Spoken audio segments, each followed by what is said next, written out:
ഈ പെൺകുട്ടി പൂർവ്വജന്മത്തിൽ വളരെ വിചിത്രമായ ഒരു സ്വഭാവത്തിനുടമയായി ആത്മഹത്യ ചെയ്ത ഒരു പ്രേതാത്മാവാണ്. പൊട്ടിക്കരഞ്ഞുകൊണ്ട് അമ്മ പറഞ്ഞു, സ്വാമി, എനിക്ക് സ്വാമിയോട് അത്ഭുതം തോന്നുകയാണ്. മുതിർന്ന ആൺകുട്ടികൾ പോലും ചെയ്യാത്ത കൃത്യങ്ങൾ ഈ 7 വയസ്സുള്ള പെൺകുട്ടി മൊബൈലിൽ നിന്നെടുത്ത് കാണുന്നതായിട്ടാണ്. നമസ്കാരം. സിനിമകൾ മനുഷ്യൻ്റെ ജീവിതത്തെ സ്വാധീനിക്കും, കലാരൂപങ്ങൾ സ്വാധീനിക്കും, കഥകൾ സ്വാധീനിക്കും.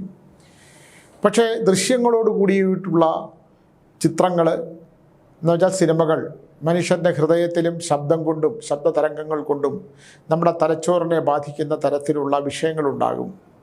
അത് ജീവിതത്തിനെ സ്വാധീനിക്കും. സിനിമകളെല്ലാം തന്നെ ഒരാൾ എഴുതപ്പെടുന്നതാണ്, പകർത്തപ്പെടുന്നതാണ്. ഇത് പറയാനുള്ള ഒരു പ്രധാന കാരണം മസ്തിഷ്ക മരണം എന്ന് പറയുന്ന അതിൻ്റെ ബാക്കി കുറേ കാര്യങ്ങളൊക്കെ ഉണ്ട്. ഒരു സിനിമ ഞാനിങ്ങനെ കണ്ടു. അത് എൻ്റെ പ്രിയപ്പെട്ട എൻ്റെ സഹോദര തുല്യനായ ശ്രീ മണിയമ്പിള്ള രാജുവിൻ്റെ മകൻ അവൻ നായകനായിട്ട് അഭിനയിച്ച സിനിമയാണ്. അപ്പോൾ ഒരു മുൻധാരണകളും ഇല്ലാതെയാണ് ഞാനും ടീച്ചറോട് അത് കാണാൻ പോയത്. തിരുവനന്തപുരം ഏരീസ് പ്ലസിലെ തിയേറ്ററിൽ അത് കാണാൻ പോകുമ്പോൾ സത്യം പറഞ്ഞാൽ ആദ്യത്തെ ഫസ്റ്റ് ഓഫ് എൻ്റെ 63 വർഷത്തെ ജീവിതം കൊണ്ട് എനിക്ക് തിരിച്ചറിയാൻ പറ്റാത്ത ഒരു കാര്യമാണ്. കാരണം എനിക്ക് അത്തരത്തിലൊരു കഥ എഴുതാൻ ഒരിക്കലും കഴിയില്ല. അതെൻ്റെ ചിന്താധാരകൾക്കെല്ലാം അപ്പുറത്താണ്. പക്ഷേ അതിന് രണ്ടാം പകുതി കഴിഞ്ഞപ്പോൾ ആ സിനിമയിൽ നമുക്കുണ്ടാകിയ ഒരു നടുക്കം, ഒരു മാറ്റം, ഒരു സ്വാധീനം നമ്മൾ കാണേണ്ടതാണ്. കാരണം ആധുനിക ശാസ്ത്രം എന്ന് പറയുമ്പോൾ വിഷ്വൽ മീഡിയ എന്ന് പറയുമ്പോൾ മൊബൈൽ മനുഷ്യ ജീവിതത്തെ, മനുഷ്യൻ്റെ തലച്ചോറിനെ, നമ്മുടെ മസ്തിഷ്കത്തെ എത്രത്തോളമാണ് സ്വാധീനിക്കുന്നതാണ്. ആ സ്വാധീനിക്കുന്നത് മനുഷ്യജീവിതത്തിനെ എങ്ങനെയൊക്കെയാണ് ബാധിക്കുന്നത്, അവരൊരു ഭ്രാന്തന്മാരായി മാറുന്നത് എങ്ങനെയാണ്, അവരുടെ ജീവിതത്തിൻ്റെ എല്ലാ താളപ്പിഴകളും എല്ലാ ബന്ധങ്ങളുമൊക്കെ നഷ്ടപ്പെട്ടു പോയി നശിച്ച് അവർ മറ്റൊന്നിനെ അടിമയായി തീരുന്നത് എങ്ങനെയാണ്. വളരെ സ്വാധീനമാണ്. മദ്യവും മയക്കുമരുന്നതിനേക്കാൾ വലിയ വിപത്താണ് ഈ മീഡിയ, ഈ മൊബൈൽ മീഡിയ. അല്ലെങ്കിൽ അതിലെ ആ കളികളുണ്ടല്ലോ, കുട്ടികൾ വളരെ സ്പീഡിൽ അതിലെ കളികൾ കാണും. വെടിവെക്കുന്നതും ചാടുന്നതും ഓടുന്നതും എടുത്ത് ചാടി പറഞ്ഞു പോകുന്നതുമൊക്കെ അവർ വളരെ ഈസിയായിട്ട് കളിക്കും. അത് അവരുടെ സ്വാധീനത്തിൽ, അവരുടെ മസ്തിഷ്കത്തിലേക്ക് ചെറുപ്രായത്തിൽ തന്നെ ചെന്നു ചേരുന്ന. നമ്മളെ സ്കൂളൊക്കെ വിട്ടു വന്നാൽ ഓലപ്പന്ത് കളിക്കുക, അല്ലെങ്കിൽ റബ്ബർ പന്ത് കളിക്കുക, ക്രിക്കറ്റ് കളിക്കുക, ഫുട്ബോൾ കളിക്കുക, മൈതാനങ്ങളിൽ ഓടുക എന്നതൊക്കെ പോയതിന് ശേഷം എവിടെങ്കിലും നിശ്ചലമായി ഇരുന്നു കൊണ്ട് കുട്ടികൾ അവരുടെ ബോധത്തെ, ശരീരം ചലിക്കാതെ അവൻ്റെ ബുദ്ധി മാത്രം ചലിക്കുന്ന, അവൻ്റെ തലച്ചോറ് മാത്രം ചലിക്കുന്ന തരത്തിലേക്ക് അധപ്പതിച്ചു പോകുന്ന ഒരു വിപ്ലവകരമായിട്ടുള്ള ആ മാറ്റം നാശമുണ്ടാക്കുന്നത് ഒരാളുടെ ജീവിതത്തെ എത്രത്തോളമാണ് നശിപ്പിക്കപ്പെടുന്നത്, അതെങ്ങനെയാണ് മറ്റുള്ളവർ ചൂഷണം ചെയ്യപ്പെടുന്നത്, ഒരാൾ അറിയാതെ എങ്ങനെയാണ് അവൻ്റെ വ്യക്തിജീവിതം മറ്റുള്ളവരിലേക്ക് അടിച്ചേൽപ്പിക്കപ്പെടുന്നത്. വളരെ ശക്തമായ ഒരു പ്രമേയമാണ് ആ സിനിമ. നമ്മൾ കാണേണ്ടതാണ്, നമ്മൾ മനസ്സിലാക്കേണ്ടതുണ്ട്. എൻ്റെ പഴയ എഞ്ചൻ തലച്ചോറ് കൊണ്ട് എനിക്കതിൻ്റെ ആദ്യ ഓഫൊന്നും എനിക്കങ്ങോട്ട് ഉൾക്കൊള്ളാൻ പറ്റിയില്ല. കാരണം ഞാൻ ഈ കമ്പ്യൂട്ടർ ഗെയിമൊന്നും കളിക്കാൻ പറ്റുന്ന ഒരാളല്ല. എന്നെക്കൊണ്ട് ഒരു നല്ല സ്വിച്ച് പോലും ഇടാൻ പറഞ്ഞാൽ 10 സ്വിച്ച് ഉണ്ടെങ്കിൽ, ഒരു മുറിയിൽ ഒരു ലൈറ്റ് ഉണ്ടെങ്കിൽ ഞാൻ എല്ലാ സ്വിച്ചും ഇട്ട് നോക്കും. അങ്ങനെ വളരെ ബുദ്ധിപരമായി വളരെ വികാസമൊന്നും ഇല്ലാത്ത ഒരാളാണ് ഞാൻ. പക്ഷേ ആ സിനിമ നമ്മളിലുണ്ടാക്കുന്ന ഒരു ചിന്ത വളരെയാണ്. നമ്മൾ ഈ മൊബൈൽ ഇല്ലാതെ ജീവിക്കാം. നമ്മളിപ്പോൾ ട്രെയിനിലൊക്കെ യാത്ര ചെയ്താൽ, ട്രെയിനിലാണെങ്കിലും ബസ്സിലാണെങ്കിലും മനുഷ്യർ അടുത്ത് നിൽക്കുന്നവരെ പോലും അറിയാൻ സാധിക്കാതെ, അടുത്ത് നിൽക്കുന്നവരെ പോലും തിരിച്ചറിയാതെ ഈ മൊബൈലിൽ ഇങ്ങനെ നോക്കിക്കൊണ്ടിരിക്കുന്ന അവൻ്റെ ചിന്താധാരകൾ മുഴുവൻ ഈ മൊബൈലിലേക്ക് മാത്രമായിട്ട് അവൻ്റെ ഒരു ലോകത്തിലേക്ക്. ഞാൻ കഴിഞ്ഞ ദിവസം തിരുവനന്തപുരത്ത് നിന്ന് ചെന്നൈയിലേക്ക് പോകുമ്പോൾ എൻ്റെ അടുത്തിരുന്ന ഒരു ചെറുപ്പക്കാരൻ, അദ്ദേഹം ഒരു സിനിമയിൽ ശരിക്കും പറഞ്ഞാൽ മൊബൈൽ ഉപയോഗിക്കരുതെന്ന് അവർ ഫ്ലൈറ്റിൽ പറയും. അദ്ദേഹം അവിടെ ഒരു സിനിമ ഇട്ടുകൊണ്ട് അങ്ങനെ നോക്കിയിരിക്കുകയാണ്. അവിടെ ഇറങ്ങുമ്പോഴും അത് നടന്നുകൊണ്ട് അദ്ദേഹം എയർപോർട്ടിൽ നിന്ന് വെളിയിൽ ഇറങ്ങുന്നത് വരെ അതിങ്ങനെ നോക്കിക്കൊണ്ട് യാന്ത്രികമായി മനുഷ്യൻ ജീവിക്കുന്ന ഒരവസ്ഥയിലേക്ക്. ആ സിനിമയിൽ 2046 അങ്ങനെ ഏതോ ഒരു കാലഘട്ടമാണ് അതിനകത്ത് എന്തോ കാണിക്കുന്നുണ്ട്. നമ്മളെ തിരിച്ചറിയേണ്ട, നമ്മളെ മനസ്സിലാക്കേണ്ട, ഇല്ലെങ്കിൽ നമ്മുടെ ജീവിതത്തിൽ, നമ്മുടെ ദാമ്പത്യത്തിൽ, നമ്മുടെ കുഞ്ഞുങ്ങളിൽ ഒക്കെ ഉണ്ടാക്കുന്ന ഈ സ്വാധീനത്തെക്കുറിച്ച് എന്തായാലും ഒരു വലിയ വിപത്താണത്. അങ്ങനെ കാര്യത്തിൽ ഒരു മാറ്റവുമില്ല. അത് നായിക പറയുന്ന ഒരു കാര്യമുണ്ട്. അവൾ അറിയാതെ തന്നെ അവളുടെ ശരീരം മറ്റേയാൾ ചൂഷണം ചെയ്യപ്പെടുമ്പോഴും അത് മറ്റുള്ളവരിലേക്ക് പകർന്ന് കൊടുത്തുകൊണ്ട് മറ്റുള്ളവർക്ക് ആനന്ദം കണ്ടെത്താൻ കഴിയുന്ന തരത്തിലേക്ക് അത് വിദ്യാസമ്പന്നരായ ആൾക്കാരുൾപ്പെടെ അതിൽ വശംവദരായി പോകുന്നു എന്നുള്ളതാണ്. ഏതെങ്കിലും സ്വകാര്യമായ ജീവിതത്തിൽ അടിച്ചേൽപ്പിക്കപ്പെടുന്ന വ്യക്തിത്വങ്ങൾ അവൻ്റെ സ്വകാര്യമായ ജീവിതത്തിൽ ഉണ്ടാകുന്ന താളപ്പിഴകളിൽ അവൻ അഭയം കണ്ടെത്തുന്നത് അവൻ കിടക്കുമ്പോഴാണെങ്കിലും അവൻ കുളിക്കുമ്പോഴാണെങ്കിലും അവൻ എന്തൊക്കെ കർമ്മങ്ങൾ ചെയ്യുമ്പോഴാണെങ്കിൽ പോലും അവൻ്റെ ജീവിതത്തെ സ്വാധീനിക്കുന്ന ഈ ഒരു സംഭവം, ഈ ഒരു മൊബൈൽ സ്വാധീനം, ഈ കമ്പ്യൂട്ടറിലെ ഗെയിമാണ്. ആ ഗെയിമുകൾ അത് നല്ലതും ചീത്തയും ഒക്കെ ആകാം. അതിനകത്ത് നമുക്ക് പറഞ്ഞാൽ മനസ്സിലാക്കാത്ത വിധം തന്നെ എന്നാൽ മനസ്സിലാക്കുന്ന വിധത്തിലുള്ള ചില അശ്ലീല പരാമർശങ്ങളുണ്ടോ എന്ന് ചോദിച്ചാൽ അത് നമുക്ക് തിരിച്ചറിയാൻ പറ്റുന്ന, ഒരിക്കൽ കൂടി ചിന്തിച്ചാൽ നമ്മളെപ്പോലുള്ള വൃദ്ധന്മാർക്ക് ഒരിക്കൽ കൂടി മനസ്സിലാകുന്ന തരത്തിലാണ്. പക്ഷെ നമ്മളെല്ലാവരും തന്നെ ഒന്ന് കാണേണ്ട ഒരു സിനിമയാണ്. അത് കുടുംബത്തോടു കൂടി തന്നെ കാണണം. കാരണം ഇത്തരം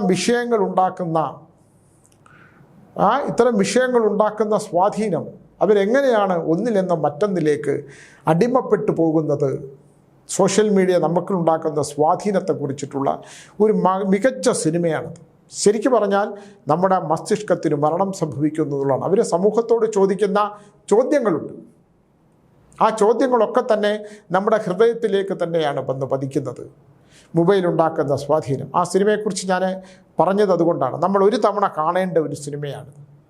കാരണം മൊബൈൽ അപ്പോൾ ഇത് ഞാൻ പറയാനുള്ളതിൻ്റെ ഒരു പ്രധാന കാരണം, ഞാൻ ഈ സിനിമ കാണുന്നതിൻ്റെ ഒരു പ്രധാന കാരണം തന്നെ, കണ്ടു കഴിഞ്ഞതിന് ആ സിനിമയെക്കുറിച്ചുകൂടെ പറയാനുള്ളതിൻ്റെ ഒരു പ്രധാന കാരണം തന്നെ, ഒരു പെൺകുട്ടി ഒരാളെ പ്രണയിച്ച് വിവാഹം കഴിക്കുന്നു. അദ്ദേഹമാണെങ്കിൽ വിദ്യാസമ്പന്നനാണെങ്കിലും അമ്മയുടെ ഏക മകനായി ജനിച്ചതുകൊണ്ട് ഒരു ജോലിയും ചെയ്യില്ല, ഒരു ജോലിക്കും പോകില്ല. പക്ഷേ പെൺകുട്ടി ഭയങ്കര മിടുക്കിയാണ്. അവൾക്ക് ലക്ഷക്കണക്കിന് രൂപ ശമ്പളമുണ്ട്. ഇദ്ദേഹം ആ പണത്തിൻ്റെ ധൂർത്തിൽ ജീവിച്ചു കൊണ്ടേയിരിക്കും. അതുകൊണ്ട് തന്നെ സംശയാലുവായ ഭാര്യയാണ്. പക്ഷേ ആ പെൺകുട്ടി നല്ല പെൺകുട്ടിയാണ്. അവൾ സുന്ദരിയാണെന്ന് മാത്രമല്ല, അവളുടെ ജോലിയിൽ തന്നെ ഉയർന്ന പദവിയിലിരിക്കുന്നതാണ്. പക്ഷേ ഇയാളുടെ സംശയാസ്പദമായിട്ടുള്ള ചില ചോദ്യങ്ങളും അയാളുടെ പെരുമാറ്റ രീതികളും അവളെ മാനസികമായി ബുദ്ധിമുട്ടിച്ചപ്പോൾ ആ പെൺകുട്ടി എന്നെ കാണാനായിട്ട് വന്നു. അവർക്കൊരു പെൺകുട്ടി ജനിച്ചു. അവൾക്ക് 6-7 വയസ്സ് പ്രായമുണ്ട്. അപ്പോൾ ആ പെൺകുട്ടി എന്നോട് പറഞ്ഞു, സ്വാമി എനിക്ക് ജീവിതത്തിൽ എന്തെങ്കിലും ഒരു സമാധാനം കിട്ടുമോ? ഞാൻ പറഞ്ഞു, സമാധാനം എന്ന് പറയുന്നത് ഒരു വിധിയാണ് അല്ലേ? സമാധാനം കിട്ടുക എന്ന് പറയുന്നത് നമുക്കൊരു നിധി കിട്ടുന്നത് പോലെയാണ്. അതൊരു വിധിയാണ് അല്ലേ? സമാധാനവും ശാന്തിയും കിട്ടുക, ധനമുണ്ടാക്കുക, ധനം ഉണ്ടാക്കാൻ കഷ്ടപ്പെടാം, ധനമുണ്ടാകാം, ആ ധനം നമുക്ക് ചിലവാകാം, വീണ്ടും ബുദ്ധിമുട്ടുണ്ടാകാം, ഇതെല്ലാം ചെയ്യാമെങ്കിലും സംതൃപ്തമായ ഒരു കുടുംബജീവിതം ഉണ്ടാകുക എന്ന് പറയുന്നത് ഇത്തിരി ബുദ്ധിമുട്ടാണ്. അപ്പോൾ പറഞ്ഞു, ഞാൻ എൻ്റെ ഭർത്താവ്, എൻ്റെ അച്ഛനും അമ്മയും ഉള്ളപ്പോൾ തന്നെ ഞാൻ അയാളെ തീവ്രമായി സ്നേഹിക്കുകയും വിവാഹം കഴിക്കരുതെന്ന് പലരും പറഞ്ഞിട്ടും ഞാൻ അയാളോടുള്ള തീവ്രമായ സ്നേഹം കൊണ്ട് ഞാൻ അയാളെ വിവാഹം കഴിക്കുകയാണ് ചെയ്തത്. എനിക്ക് യഥാർത്ഥത്തിൽ മറ്റ് ബുദ്ധിമുട്ടുകളൊന്നുമില്ല. പക്ഷേ അദ്ദേഹത്തിൻ്റെ ചില സംശയപരമായിട്ടുള്ള അദ്ദേഹത്തിൻ്റെ ചോദ്യങ്ങളും അദ്ദേഹത്തിൻ്റെ പെരുമാറ്റങ്ങൾ എന്നെ മനോദുഃഖമുണ്ടാകുന്നു. എനിക്ക് മറ്റാരെങ്കിലുമായിട്ടും സൗഹൃദമുണ്ടോ എന്ന് അദ്ദേഹം സംശയിക്കുന്നു. ഞാൻ യാത്ര ചെയ്യുമ്പോൾ, ഇല്ലെങ്കിൽ ഞാൻ ഓഫീസിലുള്ളുമ്പോൾ, ഞാൻ എന്തെങ്കിലും പറഞ്ഞ് കൂട്ടുകാരോടൊപ്പം എവിടെയെങ്കിലും പോകുമ്പോൾ അദ്ദേഹം ഞാനറിയാതെ അത് കൂട്ടുകാരികൾക്കൊപ്പം തന്നെയാണോ പോകുന്നത്, ഞാൻ പോകുന്നത് അവിടേക്ക് തന്നെയാണോ എന്നൊക്കെ അറിയാനായിട്ടുള്ള ചില രഹസ്യ നീക്കങ്ങൾ നടക്കുന്നു. മറ്റൊന്ന് എൻ്റെ മകളെക്കുറിച്ചാണ്. 6 വയസ്സുള്ള മകൾ. അവൾ ഞങ്ങൾക്കൊപ്പമാണ് കിടക്കാറ്. എത്ര പറഞ്ഞിട്ടും അപ്പം ഞാൻ പറഞ്ഞു, അതൊരു അപകടകരമായിട്ടുള്ള കാര്യമാണ്. 6-7 വയസ്സുള്ള ഒരു പെൺകുട്ടിയെ നിങ്ങളുടെ കിടപ്പ് മുറിയിൽ നിന്ന് മാറ്റിക്കിടത്തുക തന്നെയാണ് അത്യാവശ്യം. അത് വളരെ അത്യാവശ്യമായിട്ടുള്ള കാര്യമാണ് കാരണം പെൺകുട്ടി വളരുന്നതും പെൺകുട്ടികൾ ജീവിതം അച്ഛനും അമ്മയും തമ്മിൽ ജീവിക്കുന്നത് കണ്ട് വളരുന്ന പെൺകുട്ടി മറ്റൊരു വീട്ടിലേക്ക് പോകുമ്പോൾ അവൾ മറ്റൊരു വീട്ടിൽ പോയി ജീവിക്കേണ്ടതാണ്. അവിടെയും അച്ഛനും അമ്മയും കുടുംബക്കാരും ഒക്കെ ഉണ്ടാകും. അപ്പോൾ അവിടെ പോയി ജീവിക്കേണ്ട ഒരു പെൺകുട്ടി ഇവിടെ നിന്നേ പഠിക്കണം. രാവിലെ എഴുന്നേൽക്കണം, പിന്നെ ബ്രേക്ക്ഫാസ്റ്റ് മുതിർന്നവർക്ക് എന്തെങ്കിലും കാപ്പിയോ ചായയോ ഉണ്ടാക്കി കൊടുക്കണം, മുതിർന്നവരോട് അങ്ങനെ പെരുമാറണം, വിശ്വാസമുണ്ടെങ്കിൽ ക്ഷേത്രങ്ങളിൽ പോകണം. ഇങ്ങനെയൊക്കെയുള്ള ഒരു ചിട്ട പണ്ട് കാലത്ത്, ഇപ്പം ഞങ്ങളൊക്കെ ജീവിച്ചിരുന്നൊരു കാലത്തുള്ള ചിട്ടകളൊന്നും ഇപ്പോൾ ഇല്ലല്ലോ. ഇപ്പോഴത്തെ പെൺകുട്ടികൾ എഴുന്നേക്കാറുമില്ല. ഈ അടുത്ത കാലത്തൊരു വിവാഹം കഴിഞ്ഞ ഒരു പെൺകുട്ടിയെ കുറിച്ച് അവരുടെ അമ്മായിയമ്മ എന്നോട് പറഞ്ഞത്, രാവിലെ എഴുന്നേക്കത്തില്ല സ്വാമി, അവൾ 10 മണിയാകുമ്പോൾ എഴുന്നേറ്റ് വരും. അവൾ വന്നിട്ട് കുറേ നേരം അടുക്കളയുടെ ഭാഗത്തൊരു കസേരയുണ്ട്, അതിൽ കുറേ നേരം ഇരിക്കും. അവിടെ ഇരുന്ന് തന്നെ അവൾ മൊബൈലിൽ കുറേ നേരം നോക്കും. ഞാൻ ഒരു ചായ ഇട്ട് കൊടുത്താൽ അവൾ കുടിക്കും. മധുരമില്ല എന്ന് പറഞ്ഞു പരിഭവം പറയും, പാല് കുറവാണെന്ന് പറഞ്ഞ് പരിഭവം പറയും. ഞാൻ ചോദിച്ചു, അമ്മ എന്തിനാണ് ഇതിട്ട് കൊടുക്കാൻ നിൽക്കുന്നത്? അപ്പോൾ ഉച്ച കഴിഞ്ഞ് അവൾ പോയാൽ രാത്രി മുഴുവൻ അവൾക്ക് IT കമ്പനിയിൽ ഡ്യൂട്ടിയാണ്. അപ്പോൾ അവൾ ഇങ്ങനെ വരും, അങ്ങനെ വരും. അപ്പോൾ പരാതി. അപ്പോൾ പയ്യൻ അവനൊരു പാവമാണ് സ്വാമി. അപ്പോൾ ആ ദാമ്പത്യമാണ് ഞാനിങ്ങനെ ആലോചിക്കുന്നത്. അപ്പോൾ വീട്ടിൽ അച്ഛനമ്മമാരുണ്ടെങ്കിൽ മറ്റൊരു വീട്ടിലേക്ക് പോകുന്ന കുട്ടികൾക്ക് അത് പറഞ്ഞു കൊടുത്തല്ലേ വളർത്തേണ്ടത്, അല്ലേ? മറ്റൊരു വീട്ടിലേക്ക് പോകുന്ന കുട്ടി ആ വീട്ടിൽ പോകുമ്പോൾ അത് മറ്റൊരു വീടാണ്, ആ വീട് അവളുടേതാക്കി മാറ്റണം, അവരുടെ പ്രിയപ്പെട്ടതായിട്ട് മാറണം. അങ്ങനെ മാറിയാണല്ലോ അവർക്ക് ദാമ്പത്യം ഉണ്ടാവുകയുള്ളൂ. അത് എങ്ങനെയാണ് സ്വാമി ഇപ്പോഴൊന്ന് പറയാൻ പറ്റുക?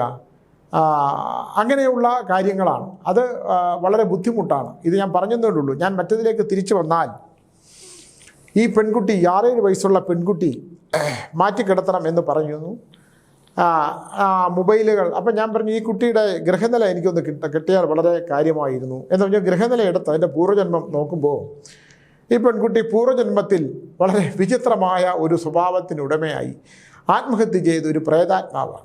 ആത്മഹത്യ ചെയ്ത പുനർജന്മമാണ്. ഇവർക്ക് തന്നെ മക്കളായിട്ട് പുനർജനിച്ചതാണ്, ഇവരുടെ മക്കളായിട്ട് തന്നെ പുനർജനിച്ചതാണ്. അങ്ങനെ ഈ ഗർഭാവസ്ഥയിൽ ഇവരുടെ തന്നെ കുട്ടിയായിട്ട് ജനിക്കുന്നതിന് മുമ്പുള്ള ആ ഒരു പൂർവ്വജന്മമൊക്കെ ഞാൻ പറഞ്ഞ് അവരുടെ അടുത്ത് എല്ലാം പറഞ്ഞ് മനസ്സിലാക്കി കഴിഞ്ഞാൽ ഞാൻ പറഞ്ഞു, ഈ കുട്ടിയെ വളരെ ശ്രദ്ധിക്കണം. ഈ കുട്ടി ഈ മൊബൈലിലുള്ള ചില 7 വയസ്സേ ഉള്ളൂ, നമ്മളൊന്ന് ആലോചിക്കണം. ചില നല്ലതല്ലാത്ത ചില കൃത്യങ്ങളിലേക്ക് ഈ കുട്ടി ഭയങ്കര ബുദ്ധിമതിയാണ് പോകുന്നുണ്ട്. അത് വളരെ ശ്രദ്ധിച്ചില്ലെങ്കിൽ ഈ കുട്ടിയുടെ സ്വഭാവത്തിന് വളരെ ദോഷകരമാകുമെന്ന് പറയുമ്പോൾ പൊട്ടിക്കരഞ്ഞുകൊണ്ട് അമ്മ പറഞ്ഞു, എനിക്ക് സ്വാമിയോട് അത്ഭുതം തോന്നുകയാണ്. ഇവളുടെ ക്ലാസ് ടീച്ചർ എന്നെ വിളിച്ചിരുന്നു. ഇവളുടെ ക്ലാസ്സിൽ വെച്ച് ആൺകുട്ടികൾ പോലും ചെയ്യാത്ത തരത്തിലുള്ള ചിത്രങ്ങൾ, ആൺകുട്ടികൾ എന്നാൽ മുതിർന്ന ആൺകുട്ടികൾ പോലും ചെയ്യാത്ത കൃത്യങ്ങൾ ഈ 7 വയസ്സുള്ള പെൺകുട്ടി ഈ മൊബൈലിൽ നിന്നെടുത്ത് കാണുന്നതായിട്ടാണ്. ഒന്ന് ആലോചിച്ച് നോക്കൂ, ഈ കുട്ടിയുടെ ഭാവി എങ്ങോട്ടാണ് പോവുക? അപ്പം ഞാൻ പറഞ്ഞു, ഇതിനിപ്പോൾ എന്താ മാർഗം? ഞാൻ മൊബൈൽ മാറ്റിവെക്കാൻ ശ്രമിച്ചു. അവർ നിങ്ങൾ ഒരിക്കലും ആ കുട്ടിയിൽ നിന്ന് മൊബൈൽ പിടിച്ചു വാങ്ങാതിരിക്കുക, അല്ലെങ്കിൽ അതിനെ മനഃശാസ്ത്രപരമായിട്ടുള്ള ഏതെങ്കിലും ഒരു സൈക്കോളജിസ്റ്റോ സൈക്കാട്രിസ്റ്റോ കൊണ്ടുപോയിട്ട് ഈ കുട്ടിയിൽ ഉണ്ടായിരിക്കുന്ന മനോവൈകല്യം, അപ്പം ഞാൻ നിങ്ങൾ ഭാര്യയും ഭർത്താവും കൂടി ഒരു കട്ടിൽ കിടന്ന് ഉറങ്ങുമ്പോൾ നിങ്ങൾ തമ്മിലുള്ള ശാരീരികമായ ബന്ധം വലുത് കുട്ടി കാണും? ഇല്ലല്ല, ഞങ്ങൾ ഒരിക്കലും അത്തരത്തിലുള്ള കാര്യങ്ങളൊന്നും ഈ കുട്ടി കാണൊക്കെ ചെയ്തിട്ടില്ല. പിന്നെ എങ്ങനെയാണ് ഈ കുട്ടിയിലേക്ക് ഇതൊരു സ്വാധീനമുണ്ടായത്? വളരെ അശ്ലീലകരമായിട്ടുള്ള കാര്യങ്ങൾ, അതിനകത്തുള്ള ഏറ്റവും മോശകരമായിട്ടുള്ള ഈ മൊബൈൽ കണ്ടെത്താൻ കഴിയുന്ന തരത്തിലുള്ള 7 വയസ്സുള്ള കുട്ടികളും ഈ കുട്ടിയുടെ കൂട്ടുകാരികളും ഉച്ച സമയങ്ങളിൽ മരത്തണലിലോ ഒഴിഞ്ഞ സ്ഥലത്തോ പോയിരുന്ന് ഇത്തരം ചിത്രങ്ങൾ കാണുന്ന അവരവസ്ഥയിലേക്ക് പോയി പെട്ടു. നമ്മളൊന്ന് ആലോചിച്ച് നോക്കണം. നമ്മുടെ ബാല്യകൗമാരങ്ങൾ, ബാല്യമല്ലേ അല്ലേ? കുട്ടികൾ ആ ലോകം എന്താണ് എന്ന് അറിയുന്നതിന് മുമ്പ് തന്നെ അല്ലേ പക്ഷികൾ പറക്കുന്നത്, അല്ലെങ്കിൽ മനോഹരമായ ഭൂമി, അല്ലെങ്കിൽ അവർക്ക് ആഗ്രഹമുള്ള കാര്യങ്ങളെ അവരുടേതായിട്ടുള്ള പ്രായത്തിൻ്റെ വളർച്ചയ്ക്കപ്പുറം തന്നെ 10-20 വയസ്സുള്ളപ്പോൾ ശരീരത്തിലുണ്ടാകുന്ന വ്യതിയാനങ്ങളും മാറ്റങ്ങളും കാണാൻ പ്രാപ്തമാകുന്ന തരത്തിലേക്കുള്ള ആകർഷണത ഉണ്ടാക്കിയിട്ട് അത്തരത്തിലുള്ള ചിത്രങ്ങൾ കൂട്ടായിരുന്ന് പെൺകുട്ടികൾ കാണുന്ന അവസ്ഥയിലേക്ക് ഇത് ചെന്ന് അധപ്പതിക്കുന്ന ഒരു അവസ്ഥയിലേക്ക്. അപ്പം ഞാൻ പറഞ്ഞു, ഒരു കാര്യം ചെയ്യും, എനിക്കറിയാവുന്ന ഒരു സൈക്കോളജിസ്റ്റ് ഉണ്ട്, ഞാൻ ഇന്ന് സംസാരിക്കട്ടെ, അല്ല സൈക്കോട്രിസ്റ്റൊക്കെയാണ്. അപ്പം ഞാൻ അദ്ദേഹത്തെ വിളിച്ചപ്പോൾ അദ്ദേഹം ഞാൻ ഈ പറയുന്ന കാര്യങ്ങൾ മുഴുവൻ കേട്ടിട്ട് എന്നോട് പറയുകയാണ്, സ്വാമി ഏത് ലോകത്താണ് ഈ പറയുന്നത്? ഇതൊന്നും ഒരു വലിയ വിഷയമേ അല്ല. പെൺകുട്ടികൾ കഞ്ചാവ് പുക ഇല്ലെങ്കിൽ ഡ്രഗ്സ് നന്നായിട്ട് ഉപയോഗിക്കുന്നുണ്ട്. അമ്മമാരറിയുന്നില്ല, അച്ഛനമ്മമാരറിയുന്നില്ല. ഇവരിതിൻ്റെ പാസഞ്ചർ ആവാറുണ്ട്. ഇവിടുത്തെ ഈ ലഹരി മാഫിയ കുട്ടികളിലൂടെ ഇത് വ്യാപകമായി പരത്തുന്നുണ്ട്. ഇതും അല്ല, ഇതിൻ്റെ അപ്പുറത്തേക്കുള്ള ഒരുപാട് സത്യങ്ങൾ ഞാൻ സ്വാമി ഒരു ദിവസം ഇങ്ങോട്ട് വന്നാൽ ഞാൻ പറഞ്ഞു തരാം. ഇത് നമ്മുടെ കൈവിട്ടു പോകുന്ന കേസാണ്. ഇതിനകത്ത് നമുക്കൊന്നും ചെയ്യാൻ സാധിക്കില്ല. ഇത് വിധിയാണ്. ഇത് ഒരിക്കൽ ഇതിനകത്ത് പെട്ടുപോയാൽ ഇവരെ ഇതിൽ നിന്ന് തിരിച്ചു കൊണ്ടുവരാൻ കഴിയില്ല. ഇവരുടെ ഭാവി തകർന്ന് തരിപ്പണമാകാൻ പോവുകയാണ് എന്നുള്ള ഒരു യാഥാർത്ഥ്യം എന്നോട് പറഞ്ഞ് ഞാൻ ശരിക്കും നടുങ്ങിപ്പോവുക ചെയ്ത്. അദ്ദേഹം പറഞ്ഞ ഓരോ കാര്യങ്ങളും ഒന്ന് ആലോചിച്ച് നോക്കൂ. ഒരു ജീവിതം, നമ്മളൊന്നും പാശ്ചാത്യ സംസ്കാരത്തിൽ ജീവിക്കുന്നവരല്ലല്ലോ, അല്ലേ? 10 വയസ്സിന് താഴെയുള്ള പെൺകുട്ടികളുടെ ചിന്ത, അല്ലെങ്കിൽ 14 വയസ്സാകുമ്പോൾ ഉള്ള ചിന്ത, 14 നിന്ന് 18 വയസ്സിലേക്ക് മുമ്പ് ചിന്ത, അവിടുന്ന് 21 വയസ്സിലേക്കുള്ള ചിന്ത, അത് ആൺകുട്ടിയായാലും പെൺകുട്ടിയാണെങ്കിലും അവരുടെ ഈ തലച്ചോറിലൊക്കെ ആ സിനിമ ഉണ്ടാക്കുന്ന ഒരു ഭയങ്കര ചലനം എനിക്ക് മനസ്സിലായിട്ടുണ്ട്. മസ്തിഷ്ക മരണം എന്ന് പറഞ്ഞ സിനിമയിലേക്ക് നമുക്ക് പറഞ്ഞു തരുന്നൊരു വലിയ യാഥാർത്ഥ്യമുണ്ട്. ഇത് നമ്മുടെ സമൂഹത്തെ, അടുത്തൊരു തലമുറയെ നശിപ്പിക്കുന്നുള്ള കാര്യത്തിനകത്ത് യാതൊരുവിധ സംശയവുമില്ല. നമ്മുടെ തലമുറകൾ, നമ്മുടെ സംസ്കാരങ്ങൾ, നമ്മുടെ ജീവിത രീതികൾ ഇതെല്ലാം തന്നെ സർവനാശത്തിലേക്ക് പോയിക്കൊണ്ടിരിക്കുകയാണ്. മൂല്യങ്ങളില്ലാതെ പോകുന്ന, നശിച്ചു പോകുന്ന ഒരു വലിയ സംസ്കാരത്തിൻ്റെ അവൻ്റെ സ്വപ്നങ്ങളും അവൻ്റെ ജീവിത യാഥാർത്ഥ്യങ്ങളും ചിതലരിച്ചു മണ്ണടിഞ്ഞു പോകുന്ന, ഇല്ലേ? നിങ്ങളൊന്ന് ആലോചിച്ച് നോക്കൂ. ഒരു പെൺകുട്ടിയൊക്കെ യൗവനാവസ്ഥയിൽ ലഹരി പദാർത്ഥങ്ങൾ ഉപയോഗിക്കുക, അത് പെൺകുട്ടിയാണെങ്കിലും ആൺകുട്ടിയാണെങ്കിലും ഉപയോഗിക്കുക. 7000 കോടി നാഗങ്ങളും 72,000 നാഡീജലമുണ്ടെന്ന് പറയുന്ന തന്ത്രശാസ്ത്രത്തിലെ നാഗങ്ങൾ മുഴുവൻ ചത്ത് ലഹരിയായി സന്ധികളിൽ അടിഞ്ഞ് അവിടെ കൊച്ചു യൂട്രസൊക്കെ കുട്ടികളുടെയൊക്കെ ചെറിയ അവയവങ്ങളിൽ ഇത് ചെന്ന് ഇല്ലാതെ അവരെ സ്ഫോടനാത്മകമായിട്ടുള്ളൊരവസ്ഥയിലേക്ക് പോയി ഇല്ലാതാകുന്ന ഭീകരമായ ഒരു ദുരന്തം. ആലോചിച്ച് നോക്കുക. അടുത്ത തലമുറയെ സൃഷ്ടിക്കാനായിട്ടുള്ള ഊർജം വന്നു നിൽക്കേണ്ട സ്ഥലങ്ങളൊക്കെ ലഹരി പദാർത്ഥങ്ങൾ കൊണ്ട് സർവനാശം സംഭവിച്ച് ജീർണിച്ച് ദുർഗന്ധമാവുന്ന അവസ്ഥയിലേക്ക് പോകുന്ന, തലച്ചോറിൽ പടരുന്ന നാഗങ്ങൾക്ക് ഗന്ധമില്ലാതെ ദുർഗന്ധമായി തീരുന്ന, തലയ്ക്ക് ഭ്രാന്ത് പിടിക്കുന്ന, ബോധമില്ലാത്ത, കണ്ണുകൾക്ക് ചുറ്റും കറുപ്പുകൾ വീണ്, പല്ലുകൾ മുഴുവൻ ദ്രവിച്ച്, അല്ലേ? ചിന്താധാരകൾ മുഴുവൻ നശിച്ച്, ബന്ധങ്ങൾക്ക് മുഴുവൻ മൂല്യങ്ങളില്ലാതായി കാണുന്ന ഒരു വളരെ ഭീകരമായൊരവസ്ഥ. ഇത് വിൽക്കുന്നവരും ഇത് പകർത്തിയെടുക്കുന്നവർക്കും നിങ്ങൾക്ക് പണം കിട്ടുമായിരിക്കും, പക്ഷേ അതിഭീകരമായ, അതിനേക്കാൾ കൂടുതൽ നിങ്ങളുടെ കുലത്തിന് മുഴുവൻ നാശം സംഭവിക്കുകയും ദൈവശിക്ഷ കിട്ടും എന്നുള്ള കാര്യം വളരെ വളരെ കൃത്യമാണ്. ഞാൻ ആ ഡോക്ടർ പറയുന്നത് കേട്ടപ്പം നടുങ്ങിപ്പോയി. അച്ഛനമ്മമാർ. അപ്പോൾ ആ ഒരു കുട്ടി പറഞ്ഞത്, എൻ്റെ അച്ഛൻ മദ്യപിക്കും, മദ്യപിച്ചു വന്ന് എൻ്റെ അമ്മയെ തല്ലും, അവർ തമ്മിൽ ഒരു ജീവിതമില്ല, നമുക്ക് സ്വസ്ഥതയില്ല. അച്ഛൻ സംശയാലുവായ അച്ഛനാണ്, കാരണം മദ്യപാനിയായ അച്ഛൻ, സത്യസന്ധയായ അമ്മ. അപ്പോൾ വീട്ടിൽ സ്വസ്ഥതയില്ലാത്തതുകൊണ്ട് ഞാനിത് ഉപയോഗിച്ച് തുടങ്ങി, എനിക്കിപ്പോൾ സ്വസ്ഥതയുണ്ട്, സമാധാനമുണ്ട്. ആരെങ്ങനെ പോയാലും ഒന്നുമില്ല, ആര് നശിച്ചാലും ഒന്നുമില്ല, ആര് നന്നായാലും ഒന്നുമില്ല. എനിക്ക് എൻ്റേതായിട്ടുള്ള വഴികളിലൂടെ ഞാൻ സഞ്ചരിച്ചു കൊണ്ടേയിരിക്കുന്നു. എൻ്റെ സിരകളിലൂടെ ലഹരി ഇങ്ങനെ തലച്ചോറിലെത്തി തലച്ചോറിനെ മത്ത് പിടിപ്പിച്ച്, ജീവിതം എന്ന് പറയുന്ന ഒരു വലിയൊരു പാരാവാരം പോലെയുണ്ട്. ജീവിതം ഒരു പാരാവാരം എന്നാണല്ലോ. അതിനകത്ത് പെട്ട് ഉഴഞ്ഞ് ഒരു 10-20 വയസ്സാവുമ്പോൾ ഇതിനടിമയായി ശരീരം മുഴുവൻ നശിച്ച് ജീർണിച്ച് ആ ജീവിതം നമ്മൾ ഒരിക്കലും നമുക്ക് മനസ്സിലാകാത്ത, നമ്മുടെ ചിന്താധാരകൾക്ക് മുഴുവൻ നാശം സംഭവിക്കുന്ന, നമ്മുടെ ദൈവം തന്ന ശോഭനകരമായ ഒരു ജീവിതത്തിന് മുഴുവൻ ദുരന്തങ്ങൾ സമ്മാനിക്കുന്ന ഒരു വലിയ ട്രാജഡിയിലേക്ക്, ദുരന്തത്തിലേക്ക് നമ്മൾ പോയിപ്പെടും. ഇത് ഇന്നത്തെ യുവതലമുറ അനുഭവിക്കുന്ന ഏറ്റവും വലിയ വിപത്താണ്. ആ തലമുറയെ രക്ഷപ്പെടുത്തിയെടുക്കാൻ അവർ പഠിച്ചിട്ടൊന്നും കാര്യമില്ല. അവർ IT കമ്പനിയിലൊക്കെ ജോലി ചെയ്യുന്നു, എല്ലാ കാര്യങ്ങളും ചെയ്യുന്നു, എല്ലാ സംഭവങ്ങളും ഒക്കെ ചെയ്യുമെങ്കിലും ലഹരി ഉണ്ടാക്കുന്ന ഈ ലഹരിയിൽ നിന്ന് മനസ്സിനെ മുക്തി നേടിയില്ലെങ്കിൽ, എല്ലാം മദ്യം ഉൾപ്പെടെയുള്ളവരുടെ കാര്യമാണ് ഞാൻ പറയുന്നത്, ഇതിൽ നിന്ന് മനുഷ്യ മനസ്സിനെ മാറ്റിയെടുക്കാൻ പറ്റില്ലെങ്കിൽ, ഇപ്പോൾ സർക്കാർ രാത്രി 12 മണി വരെ ആക്കി. പണം വേണം, സർക്കാരിന് പണമില്ല, തലയ്ക്ക് പിടിച്ച് എന്താണ് മദ്യം കൊണ്ട് നേടുന്നത്? എല്ലാ വീടുകളും ആന്റണി സർക്കാർ മദ്യം നിരോധിച്ചപ്പോൾ അവർ അധികാരത്തിൽ നിന്ന് പോയി. അപ്പം ജനത്തിനത് വേണം, അവന് ലഹരി വേണം, മയക്കുമരുന്ന് വേണം. അപ്പം നമ്മൾ പാശ്ചാത്യ രാജ്യത്തിൻ്റെ അവിടെ നിന്നൊക്കെ ജീവിതം 10-20 വയസ്സാകുമ്പോൾ ജീവിതമൊക്കെ മതിയായി അവർ ഇന്ത്യയിലേക്ക് വന്ന് ഇന്ത്യയുടെ സംസ്കാരത്തിൻ്റെ ഭാഗമാകാൻ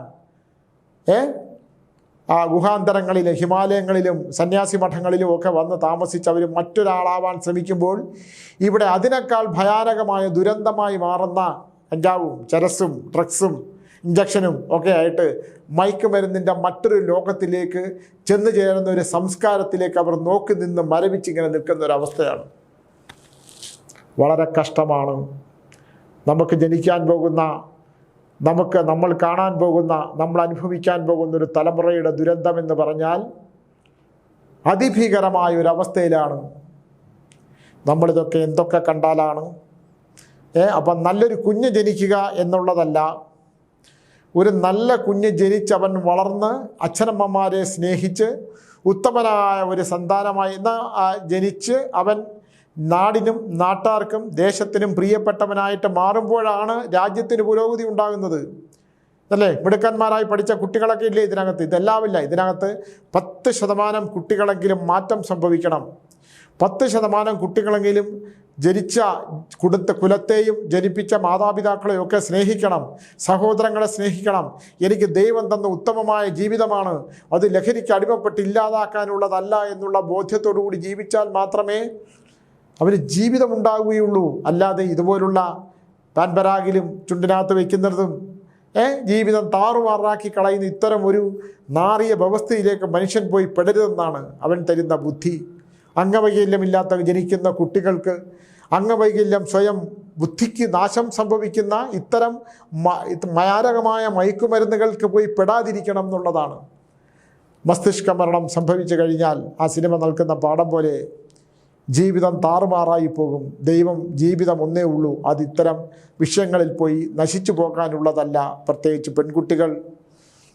എനിക്ക് വളരെ ദുഃഖകരമായ ഒരു കാര്യമാണ് പെൺകുട്ടികളെ ബാംഗ്ലൂരിലും വിദേശത്തുമൊക്കെ വിട്ട് പഠിപ്പിക്കുമ്പോൾ എന്നെ വിളിച്ചു പറയുന്ന ചില സത്യങ്ങൾക്ക് മുമ്പിൽ ഞാൻ നടുങ്ങി മരവിച്ച് നിൽക്കുകയാണ്. മറുപടിയില്ലാതെ. എല്ലാ കുട്ടികളും അങ്ങനെയാണെന്ന് ഞാൻ പറയുന്നില്ല.